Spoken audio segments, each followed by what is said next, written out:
Hello everyone, and welcome back to the Butcher's Circus. Well, in this case, a replay of the Butcher's Circus. Yeah, I forgot to mention, I'm Shep, as you probably should know by now. And today we're gonna be watching a little replay that was made like just a few minutes ago, I would say. I felt like this match needed more explaining than just watching. So what's going on here is I go first and I'm playing the stress team while he's playing the hero comp, and immediately I notice his bounty hunter and I see he doesn't have mark for death. So immediately I know that the winning move is by far guarding with the men-at-arms.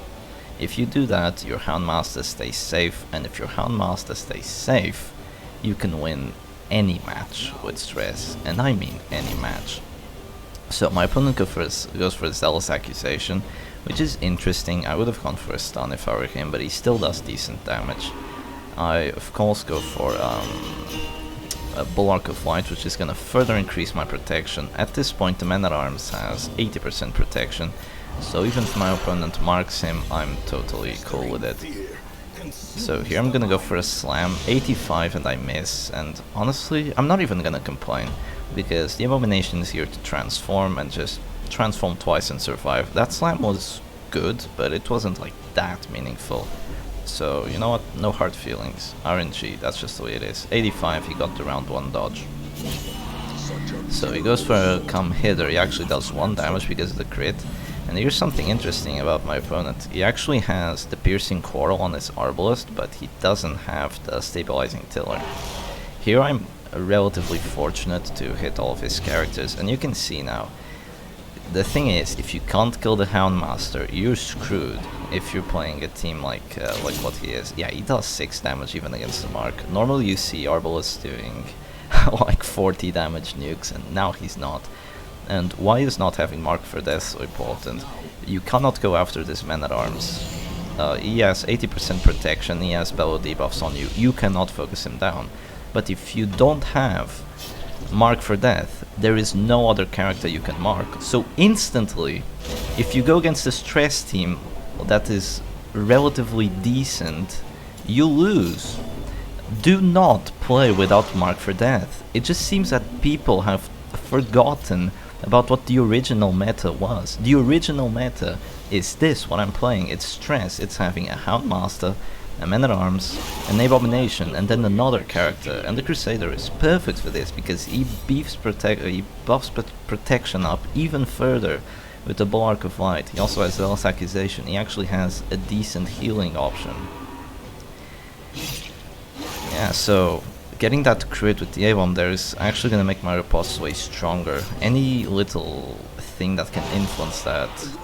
Yeah, look at this. It's just, my opponent is beyond screwed. He's not even close to getting a death blow.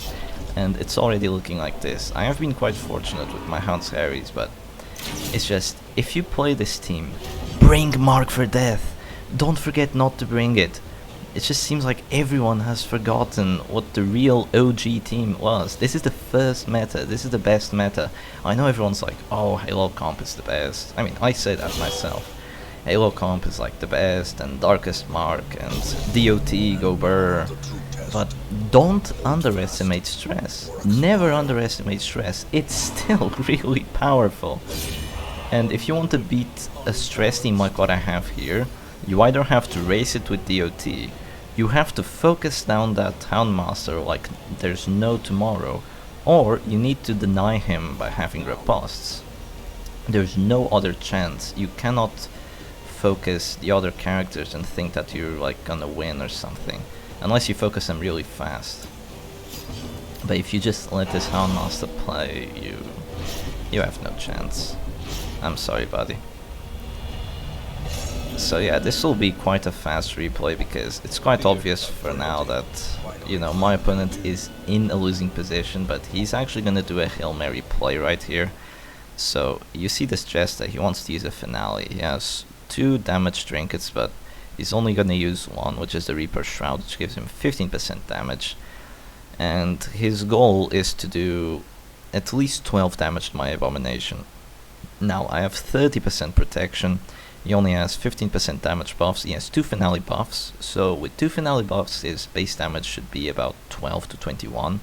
But he's at Death's Door, he has a Bellow debuff, he's fearful, and I have 30% protection. So his chance, I mean, let's go from 12. So 12 minus 20 is like 10, minus 25 from Death's Door is like, he's already at 7 damage.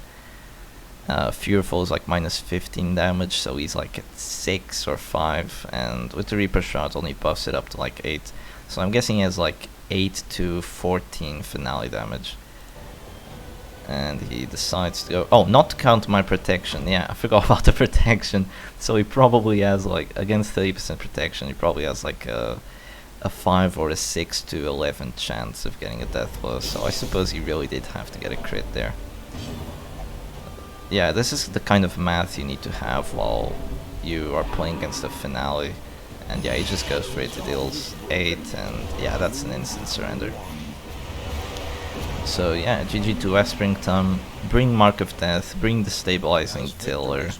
Don't bring only one dodge trinket on the Jester, that's also ridiculous. And stun your opponents when you have a chance with the Crusader. This is just modus operandi for the Halo comp. And yeah, I'll see you guys next time, and I hope you never forget the power of stress teams.